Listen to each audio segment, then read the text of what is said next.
What's up, guys? Just as a quick intro, just wanted to let you guys know this is the first video guide I've ever made. One of the first videos I've ever made. So I've tried to take my time and make sure it's the best quality that I can currently do. But I'm still new to this, so there's definitely going to be some stuff that I could work on in the future. If you have any constructive criticisms of things I can change in the future to make things better, I would love to hear from you. Just make sure to leave a comment down below on what you would like to see. And with that out of the way, let's go ahead and get started with the guide. Okay, guys, so to get started with the Melee Vorkath guide, we're going to discuss the requirements you're going to need for Vorkath, starting with your skilling requirements. So these aren't the exact minimum requirements you need, but I highly recommend you having at least the minimums for starting Vorkath. The recommended stats are going to be for if you're going to camp here for a long period of time, maybe you're trying to get the head, or just trying to get some loot. So to get started, you're going to need 75 attack minimum. 85 is what I recommend. It's going to be the same for strength, 75 minimum, 80 recommended. The defense is actually messed up. I mistyped. It's actually 65 minimum, 75 plus recommended. And for prayer, you're going to want minimum 43 for protect from melee, but I highly recommend you having 70 for piety. Most likely you do. If you've done Dragon Slayer 2, you probably unlock the quest requirements for piety. I would also highly recommend you having 65 plus construction for the spec restore pool. Now you can boost that if you don't have 65. I believe you can boost it from 59 or 58. So try to get that at least. The better, the higher the pool level you have, the better. So that's what I recommend. Okay, so the next thing I want to discuss is the quest requirements you're going to need for Vorkath. You're obviously going to need Dragon Slayer 2. If you haven't done Dragon Slayer 2 yet, go ahead and do Dragon Slayer 2. Come back to this guide when you're about to do the Vorkath kill, and I'll help walk you through it. I would also highly recommend you doing Haunted Mine and Tarnslayer mini quests. That way you get the enhanced version of the Salve Amulet, which will help a lot for dealing increased damage and accuracy too. One thing I did not list is King's Ransom on here and Knight's Wave Training Ground. That's for piety. I would assume most people would have piety at this point in the game, but if you don't, I would highly recommend that for doing any kind of melee in general, including Vorkath. Okay, let's go ahead and start with the gear. You're going to need to melee Vorkath. Now, each of these slides is going to have your gear on the left that is highly recommended, ending with the gear on the right that is the least recommended item. The first thing you're going to need is a Serpentine Helm. If you do not have a Serpentine Helm, you will need an Anti-Venom or an Antidote plus to avoid some of the poison damage you take from Vorkath's acid phase, which is fine. If you don't have a Serp Helm, just bring a Natiznut Helm or a Fighter hat from Barbarian Outpost minigame. If you are on a Slayer task, bring a Slayer Helm and an Amulet of Torture. Unless you do not have an Amulet of Torture, just bring the Serpentine Helm, and I'll explain this in the future. If you're using a Dragon Warhammer for a spec, use the Dwarven Helmet. You'll get a crush bonus that comes along with that just for the spec, and then switch back to whatever other helm you're using. Next, we're going to discuss what weapon you're going to need for melee Vorkath. Now, Vorkath is weak to stab, so you primarily want to use a stab weapon. At the time of this video, Kebos Lolan has not come out, and the Dragon Hunter Lance has not come out either. But I've decided to include that in this because most people assume it's going to be the best in slot, and it most likely will. But for right now, the Garazi Rapier is actually best in slot, followed by the Zamorakian and Hasta, then the Abyssal Dagger, and then the Dragon Sword. Next, we're going to talk about your offhand slot you're going to need for meleeing Vorkath. I would highly recommend having a defender, either the Irenic Defender, the Dragon Defender. I did not list it, but the Rune Defender could substitute as well. However, if you are not a main account, like say you're an Iron Man, I would recommend using a Dragon Fire Shield or an Anti-Dragon Shield for your first time, because you're not going to have access to extended fire potions yet, so you're going to need a regular anti-fire potion. So you're going to need the extra defense from the Dragon Fire Breath. So highly recommend a Dragon Fire Shield, or at the very least an Anti-Dragon Shield. Next, we're going to talk about the body you're going to need for Vorkath. I highly recommend using a Bandos chestplate because of its higher DPS output. If you don't have one, that's fine. You can use a Justice Star chest guard for the defense if you prefer. Torx plate body works great. It's really cheap and highly tanky. That's what I'm going to be using today. You could also use a fighter torso if you want, or an obsidian plate body. I don't recommend that because it's pretty low defense, but you could use it. Alright, so next is the legs. It's going to be pretty much the same as the last time with a couple exceptions. You're going to want to start with the tassets, then the Jester Sword Leggards, and then a Varrox plate skirt. I believe it's the most tankiest of the Barrows Brothers items. It's also what I'm going to be using today. You could also use Dragon plate legs if you don't have access to any of the others, or Obsidian plate legs, but I don't recommend those. But you could use them. The next slot is your neck slot, or your amulet slot. Now this part's very important. You're going to want a Salve Amulet E. If you do not have one yet, please consider getting one. It gives you a 20% damage and accuracy buff to any undead monster, which Vorkath is. You could use a Torture, a Fury, or Glory.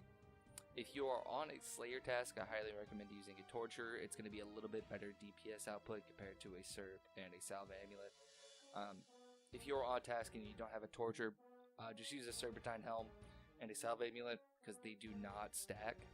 A Slayer Helm and a Salve Amulet do not stack on top of each other for damage. So just use a Serp Helm and a Salve Amulet for your best DPS. Of course, if you don't have access to any of that, just use a Fury or a Glory, whatever you have best. Okay, so the boot slot's not very difficult. You're basically going to want to use the best melee boots that you have. Primordials are going to be best in slot because of their accuracy and damage output. If you need a little extra defense, you could use Guardian boots. They're a lot cheaper as well. Dragon boots I would recommend last because they're actually only 1 strength bonus less than Guardian boots, and a lot less defense. So you usually don't even gain an extra max hit from Dragon boots, which surprises a lot of people. If you don't have any of those, Bandos boots works fine, Rune boots, whatever you have.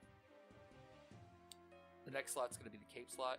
The best in slot melee capes are obviously going to be the Infernal Cape, followed by the Fire Cape. If you don't have either of those two, you can use an Arty Cape. The higher the better. You're going to get a stab bonus from those, so that'll help with your accuracy. If you don't have that, you could also use the Myth Cape that you get from completing the quest. The Myth Cape also gives a crush bonus, so if you're using a Dragon Warhammer for your special attack, highly recommend using that at least during the special attack. If you want to camp it the entire kill, that's fine. The next slot's going to be a ring slot. Before you do this, make sure that your rings are imbued from Nightmare Zone. That'll double the bonuses you get from that ring. The best ring that you could possibly use for this is going to be the Berserker ring for the strength bonus it provides. If you don't have that, the Treasonous ring provides a stab bonus. It's also a lot cheaper, so it might be better for those that can't afford the Berserker ring. After that, you're going to have the Tyrannical ring. That provides a crush bonus, so if you're using the Dragon Warhammer, highly recommend that. If you're using a Bandos Godsword and you cannot afford the Berserker ring, I highly recommend you buying a Warrior ring. They're very cheap and they provide extra accuracy for the slash bonus of the Bandos Godsword. Okay, so next up we're just the kind of miscellaneous slot. It's going to be your ammo slot and your glove slot. Just grab any blessing that you can use for your ammo slot. That's going to give you a +1 prayer bonus, which will help slightly. For your glove slot, use Barrows gloves. It's going to be the best gloves that you can possibly use for this. If you don't have access to Barrows gloves, go do a Recipe for Disaster. What are you waiting on? You've done Dragon Slayer 2, you can do Recipe for Disaster. The last piece of gear we're going to discuss is your special attack weapon. What I highly recommend using is the Bandos Godsword. It's going to have the highest accuracy against Vorkath for lowering Vorkath's defense. It's also going to lower some of his attacks, so he's going to hit less often. Now with the BGS, I highly recommend hitting over 35 total spec. If you don't hit that, tell you out, restore your spec, come back. It's going to make the kill a lot quicker, you're going to take a lot less damage. Well, with the Dragon Warhammer, you just have to hit a 1, but it's very, very inaccurate. So I highly recommend using any of the crush bonus items we discussed earlier, like the Tyrannical ring or the Myth Cape or the Dwarven helm. It's going to give you a lot more accuracy. You can also bring along a Crystal Halberd or a Dragon Halberd. A lot of times when I'm through, like, getting close to the end of the kill, I'll have about 30% spec left after my other 2 specs. So I like to throw in a Crystal Halberd swing. You don't have to do that if your kills are going slower because you have lower level stats. You might get back up to 50% spec, in which case you could use the BGS or the Dragon Warhammer spec at that point. Once you're all geared up, you're going to want to make sure your inventory is correct. So you're going to want to bring along a Super Combat Potion, an Extended Super Anti-Fire Potion to make sure that you don't take any damage from Vorkath Flames, and just 1 or 2 Prayer Potions or Super Restore Potions. You're going to want to make sure you bring along plenty of food. I like to bring along a couple Quran bombs and a Gothic's Rest. That way I can combo eat, because I figured the quicker that I'm eating, the more time I can spend doing damage, and therefore I take less damage overall. You're also going to want to bring a dueling ring along if you don't have one in your player-owned house. That way you can teleport to Clan Wars and to a bank afterwards and re-heal yourself, and also deposit any loot you got from Vorkath. You're also going to want to bring along a rune pouch full of runes. If you don't have a rune pouch, just bring the runes. But the runes you're going to need are Dust runes, Chaos runes, and Law runes. You're going to need the Chaos runes for Crumble Undead to use on Vorkath Spider, and the Law runes to teleport to your player-owned house. Okay, so the next thing we're going to talk about is how to get to Vorkath. There's a few different ways you can do. If you have the Fremnik Sea Boots 4, you can teleport almost directly to them. Limited times a day, but you have to have the Fremnik Sea Boots 4. If you have 3, they'll only do it once. And I'll show you that real quick. So if you teleport, you'll go right here. You're going to be like in the little fishing market. And you're going to come straight over here. I'm going to talk to, or just right click and travel Torfin. And he's going to go across the boat. Be right here. All you gotta do is just climb over this and you'll be at Vorkath. Another way you can do, I have a Lunar Isle teleport, but if you have a Lunar Isle portal in your house, this is the way that I recommend. You're just gonna teleport there in your house. You'll be here at Lunar Isle, and what you're gonna want to do is you're gonna right click and bank on either of the Cercel Bankers. I don't know how to pronounce that. Not Bird's Eye Jack. If you do this without your lunar emblem that you have, the necklace, I can't remember what it's called, but if you do that without there, they're going to kick you out of Lunar Isle. For whatever reason, the pathing in this game is messed up, so you're going to want to walk over here, right click on one of them and bank, just spam through the dialogue, the Seal of Pass, that's what it's called. And they kick you out, and you're going to be right here. That's the quickest way to get here. I don't have the lunar teleport in my house, so what I do is I go home. I have my house set in Relica, so I just go through the portal and just go straight up the path north. It's only a couple seconds different, but if you have the lunar teleport in your house, use that. If not, just move your house to Relica. It only saves you a couple seconds by adding the portal, so it's not a big deal if you don't have it.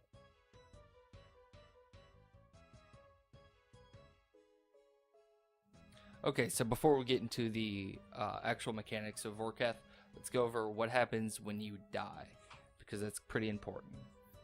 If you die at Vorkath, don't panic. You're going to get all your stuff back. You don't lose your items on death. What you're going to want to do is just go and grab a house teleport or any teleport to get you to the Fremnik area. That's what I'm doing right now, just grabbing a house teleport. Teleport there right now and just head back to Vorkath.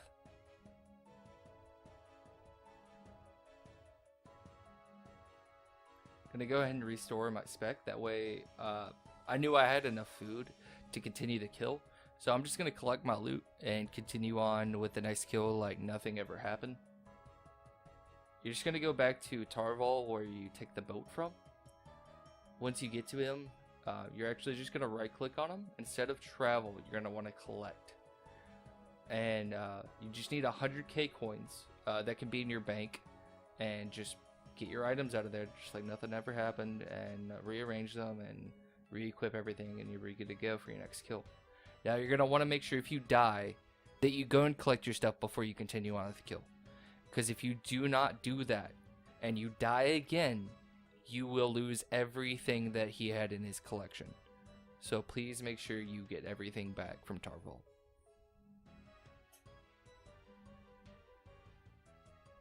Okay, so before we go in for our first kill, let's talk about the mechanics of Vorkath and how you can avoid some of his attacks and how to identify his attacks. So before you go in, you're going to want to protect from Mage the entire kill, as well as Piety. You can also use Preserve. A lot of the damage you're going to take if you do not protect from Mage is his Mage damage, mostly because of his Dragonfire. It's not fully protected, even with an extended anti-fire and an anti-fire shield. Some of that's going to get through. So he has 3 base attacks. He's got a melee attack. You'll notice when he swipes his giant wing at you. That's his melee attack. It can hit pretty hard, but it's not super accurate. He has a regular mage attack, which is completely neglected from Protect from Magic. It's like a bright blue blob of fire that comes at you. His range attack looks like a spiked ball. It can hit pretty hard too, up to 32 damage, but in melee gear, you're going to be pretty strong against that, so you don't have to worry about that too much. Now, he's got a few different types of Dragonfire attacks. They're kind of similar to the KBD attacks in a way that you can't completely avoid them. His normal Dragonfire attack can hit up to 20 damage, even with Protect from Magic on, and an extended anti-fire. He's got like a Venom attack. It'll do damage, but not very much. If you do not have a Serp Helm on, or an anti-venom, it will venom you, which will deal damage over time. So you want to avoid that. He's got another attack. It's like a pink attack. What that does is it just disables your prayers on impact. So as soon as he hits you with that, just turn your prayers back on. You'll be fine. One of his main attacks that you want to look out for is a high damage Dragonfire attack. You're going to see this later on in the main boss fight for Dragon Slayer 2 if you haven't done that yet. Basically what happens is he just launches a dragon fire attack that goes straight up in the air and straight down. Now that dragon fire attack will land wherever you are standing at the moment it launches. All you need to do to avoid that attack is just move 2 squares in any direction, preferably either horizontal or vertically. If you don't do that, it has a chance to instant kill you. It will do a ton of damage. I believe it can do up to 115. So just move out of the way, you'll be totally fine. It's really not that hard to do. We'll go more in depth on that here soon. Okay, so before we move on to Vorkath's special attacks, I did want to mention we're going to go through one of my kills right after this, and I'm going to show you exactly what's going on with Vorkath a little bit more in depth. That way you can visualize everything. So Vorkath has 2 different special attacks. He's got this quick fire barrage. Basically launches acid all over the place and shoots these fireballs at you while it happens. Now every time you walk over an acid pool, you'll take up to 10 damage. Whatever damage it deals to you, it will heal Vorkath. So you want to avoid these as much as possible. You also want to avoid the fireballs as well. Those fireballs can deal between 30 and 40 damage regardless of prayers, armor, defense, whatever. So I'm going to show you where to avoid these. He also takes reduced damage during this phase, so any damage you do to him is reduced by 50%. He has another phase, not that hard to deal with. Basically what happens is he freezes you in place. You can't attack, you can't move, nothing like that. And he summons what's called a zombified spawn. It's basically like a little ice spider. Now to get rid of this spider, all you have to do is use Crumble Undead on him. It'll kill the spider and you'll be fine. If for whatever reason you don't do this in time, the spider will come up to you and explode, dealing upwards of 50 to 60 damage. So you want to make sure you do that in time. Okay, so what we're going to do now is I pre-recorded a kill earlier. I'm going to show you guys. The reason I did this is because I feel like it's a little easier for me to show you this way, kind of real time, rather than doing it at the same time as trying to explain it, because I'm going to mess up. If I'm not focused, I'm going to miss out some things. So at least this way I can kind of rewind and talk you through what's going on while it's happening. So let's go ahead and start the kill. What you're going to want to do is you're going to come over here to Vorkath.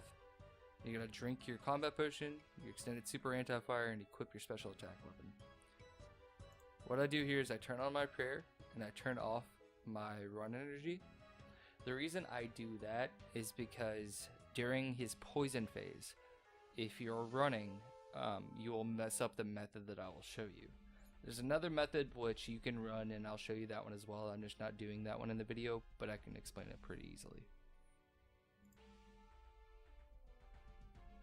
So you attack him with a special attack, and right there you saw the purple flame that shot out of his mouth.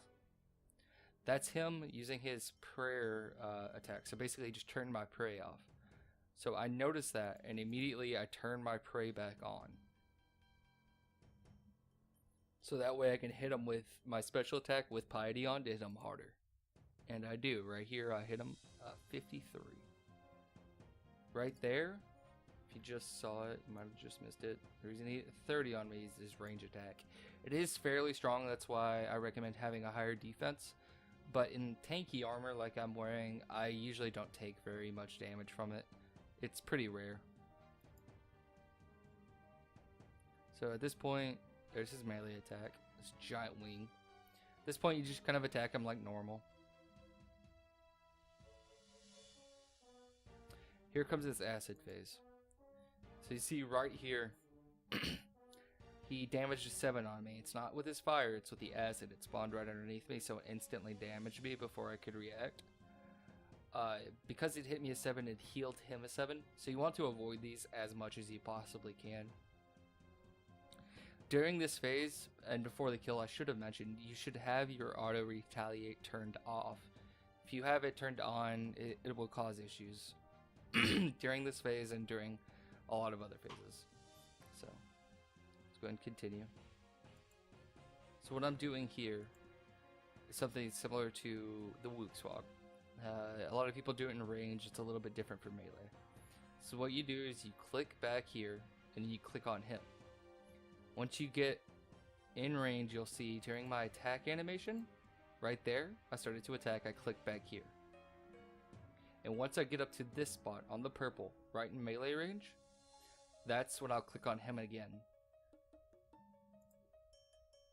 See? And I do the same thing over and over. Doing this, I trick the fireballs. They don't hit me, they're barely missing me every time, and I'm still able to damage him during this kill. Or during this phase, I should say. If you don't want to do this, it's a little hard to learn. You can actually practice it during the rest of the fight, not just the acid phase. You can do this at any point you want to. If you don't want to do this though, you can walk just in a straight horizontal line where there's no acid. This is a good spot to do it right here, or you can do it right here in this area. As long as, you know, you're not you just gotta walk like at least 5 squares or so, 4 squares, 5 squares. And avoid any acids, that way you don't take any damage or heal him. So I do this fairly easily. But I have over 300 kills, so I've learned.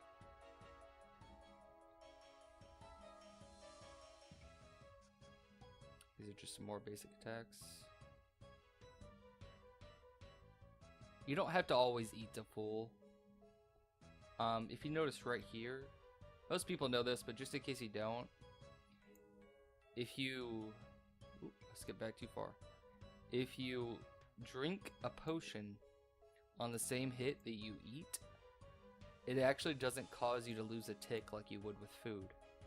So right here, I drink a super restore potion on the same tick, and I don't lose any time to attack him, which makes the kill a little bit faster. Okay, there comes the ice phase. It says, I've been frozen, so I can't eat. What I normally do, I mess up on this kill, but this is something for you to learn. What you can normally do is, as soon as this comes, you can eat, and you don't lose a game tick. So normally you can eat and then attack the monster that spawns. No problem. So this is when I usually like to eat, is because I don't lose any time fighting the boss. I don't lose any time dealing damage. So it makes the kill a little quicker. So you end up actually using less supplies in the long run. Killing him faster, taking less damage. It's a really good thing to do. Right here I mess up though. So I go to eat. I was too slow. I tried to 2-tick eat. I don't know why I did it in this situation. So I ate. I did it kind of slowly, and I couldn't find him because he was hidden under my little overlay there. And so I misclicked on the spawn, and it took him. He got to me too quickly and damaged me. That's unfortunate, but sometimes it happens. Even if you're at like 90 health and you want to eat a food, that's a really good place to do it. What I do is actually eat an anglerfish if I'm like high health still in that situation. I'll still eat an anglerfish because I'm not losing any time, and I overheal with the anglerfish. So it still makes the kills quicker. I can take more damage. But you just use the Crumble Undead on the zombified spawn and it kills it instantly. In that situation it blew up, so it didn't kill it. It just blew itself up.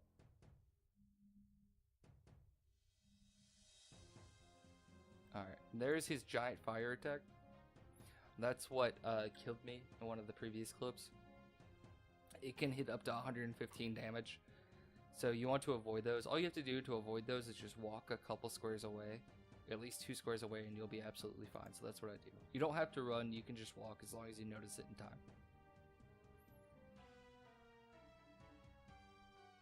Alright, here comes its acid phase again. So I healed it because it took damage. I ended up walking over another acid pool because I didn't see it there. I healed it again because I thought I was on this square over here instead of this one. So I went back to do my damage method and messed up. Not that big of a deal. There we go. So I repositioned myself and do it here where I have enough space to do it.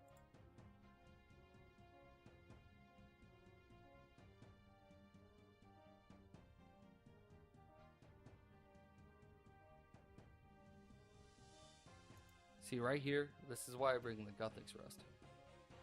So if you notice, I went down pretty low. I'm at 45 HP. So what I do is I eat as quickly as possible, click the Mana Ray, click the Guthix Rest, and click the Crawl Bomb.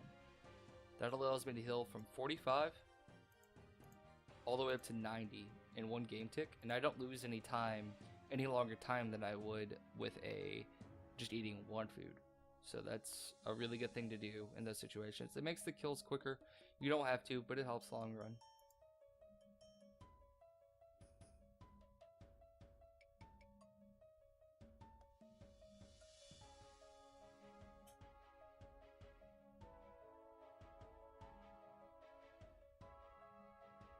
And that's the end of the kill. Not very difficult. If you see, I still have a lot of food left. Most of the time I have more than this. I just made a couple dumb mistakes during the kill. So it happens. At this point you just pick up whatever loot you can.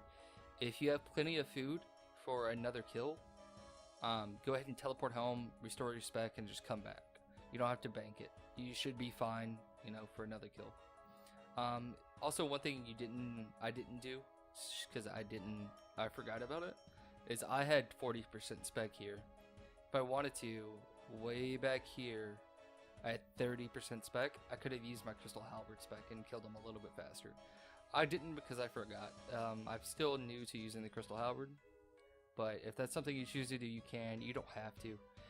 Like I said earlier, if your kills are going slow, sometimes they can get pretty long, especially at lower levels. What I would recommend doing is waiting until you get to 50% spec again and just BGS specking him again, and that way you'll kill him a little. Okay, so what I'm going to do now, I'm just going to do a live kill for you, no editing, nothing like that. Just going to do a normal kill, kind of talk you through what I'm doing as I do it. That way you get a sense for how fast the boss is. And honestly, just how easy it is once you get to learn of it. You will die from time to time. You'll make a couple mistakes here or there. It's not that big of a deal. You end up making so much more money than the deaths actually cost. And it's a lot easier to learn, in my opinion, than Zora. It's also a lot easier to learn, in my opinion, than the range method, which is why I do the melee method so often. Let's go ahead and pot up. Make sure my prayer is turned off. I'm going to overheal with the angler. There we go.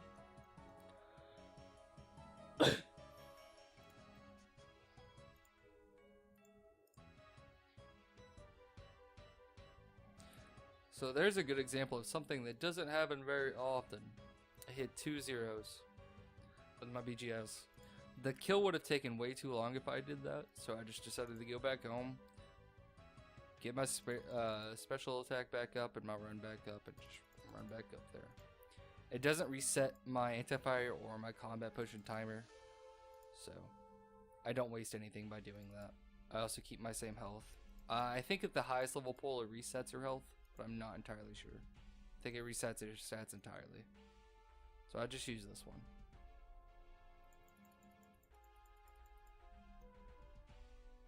Alright, let's go back and we'll try again. Give it another spec.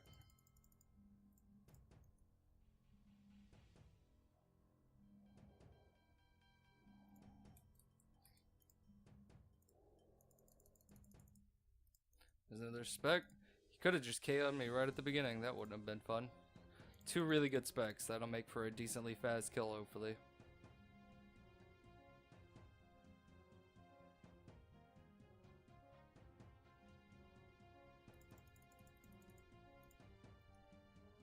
Oh, I misclicked. I don't want to go towards the acid pool.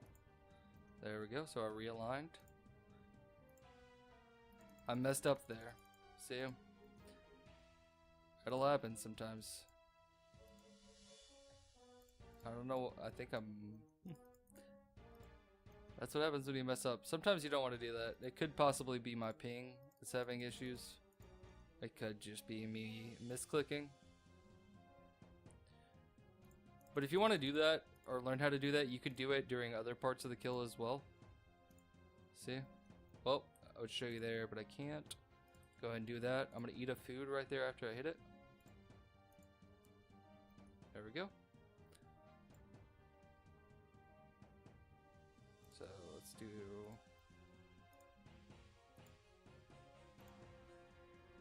So you can do it during other parts of the kill as well.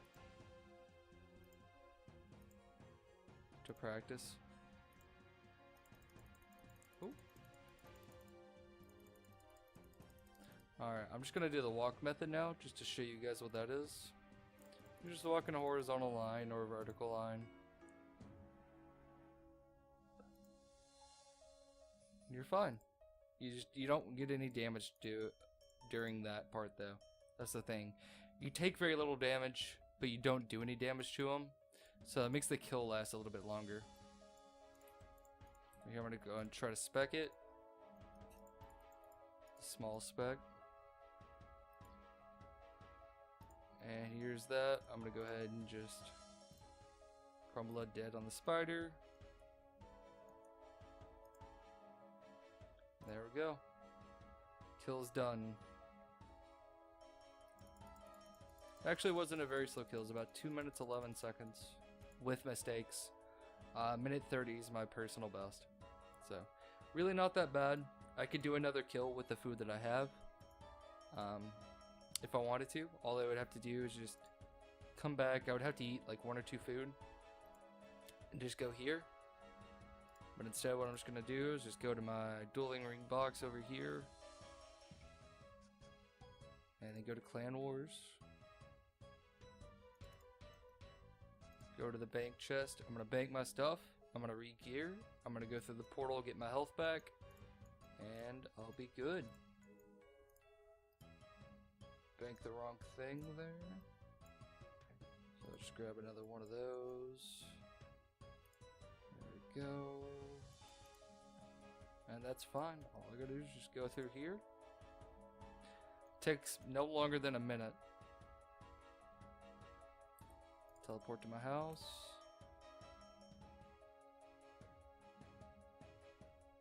And I'm good. And I'm off to start a second kill.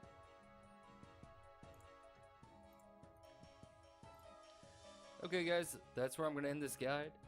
I had a lot of fun making it. It took me a while to learn how to do everything. But I enjoyed it.